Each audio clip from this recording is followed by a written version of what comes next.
अजीब है ना? लेकिन सच में राधा की बहू मीता को एक ऐसी ही चोरी की आदत लग गई थी।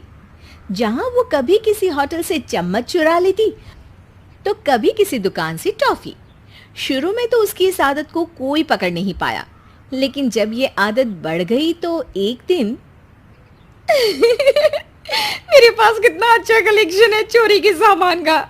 ये ताज का चम्मच और ये देवरानी का चश्मा। इनकी जेब से पैसे तो इतने चोरी कर चुकी हूँ कि अब तो बोर ही हो गई हूँ। पीछे से सास आ जाती है। चोरनी बहू, एक दिन तेरी इस अलमारी का ताला तोड़ दूंगी। अरे माँ जी वाह, ताला तोड़ेंगी आप और चोर कहलाऊंगी मैं? बड़ी आई ताला तोड़ने वाली।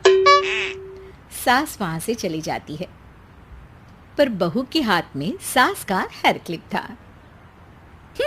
आई थी सबक सिखाने, मैंने तो उनकी ही हेयर क्लिप चुरा ली। वो हेयर क्लिप जल्दी से अंदर रख लेती है।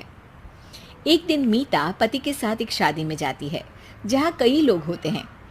जाती तो बिना शॉल के है, लेकिन आते वक्त उसके हाथ में एक सुंदर सा लाल रंग का शॉल होता है। अरे मीता, ये शॉल किसका है? किसका है मतलब? मेरा ही है। अरे पर जाते वक्त तो नहीं था। अब ना तुम्हारा ध्यान मुझ पर क्यों होगा? शादी को इतने साल जो हो गए हैं। पति कुछ नहीं कहता। दोनों घर आ जाते हैं। मीता जल्दी से अलमारी खोलती है और शॉल उस पर रखकर ताला लगा देती है।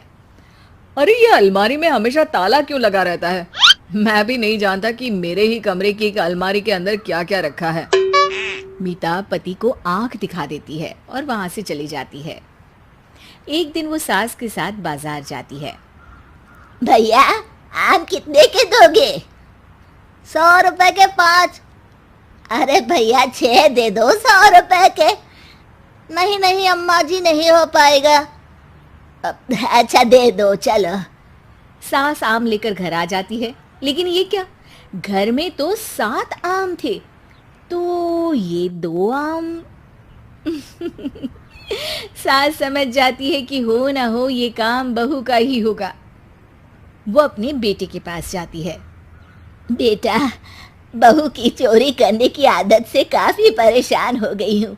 अच्छे घर की संपन्न बेटी और बहू बनने के बाद भी शौकिया तौर पर वो छोटी छोटी चीजें चोरी करती है। ये क्या बात कर रही हो माँ? शक तो मुझे भी था, लेकिन मैंने सोचा ये मेरा वहम है। हाँ बेटा, अब कुछ भी करके उसकी ये आदत को खत्म करना ही होगा। हाँ माँ, अब ये तुम ही सोचो, मुझे तो ऑफिस के लिए देर हो रही है। ये बोलकर बेटा तो चला जाता है, लेकिन सास का दिमाग चलने लगता है और जल्द ही उसे आइडिया भी आ जाता है। बहू चल, आज मुझे एक चश्मा खरीदना है, जरा मार्केट तक चलते हैं। हाँ हाँ माँ जी, चलिए ना। सास उसे लेकर एक चश्मे की दुकान में जाती है। आदत के अनुसार बहू एक चश्मा धीरे से चुरा कर अपने पर्स में रख लेती है। दुकान के दरवाजे से बाहर निकलते वक्त, बहन जी आप अपना पर्स चेक कराइए। बहू सक पका जाती है। क्यों? मैं क्यों अपना पर्स दिखाऊं? मैं तो नहीं दिखा रही। ठीक है, फिर मैं पुलिस को बुलाता हूँ। अरे बहू दिखा देना, क्यों जिद कर रही है? कौन सा तूने इन लोगों का कोई चश्मा चुरा लिया है जो डर रही है? बहू धीरे से पर्स खोलती है, जिसमें से वो चोरी का चश्मा निकल जाता है। आपकी बहू चोर है, मैं अभी पुलिस को बुलाता हूँ, इसे सजा मिलेगी। हे भगवान, बहू तू चिंता न कर, मैं ना तुझे खाना देने जेल आ जाया करूंगी। हाँ अरे मम्मी जी ये क्या बोल रही हैं? मैं और जेल? न न न न, एक छोटे से चश्मे की जेल?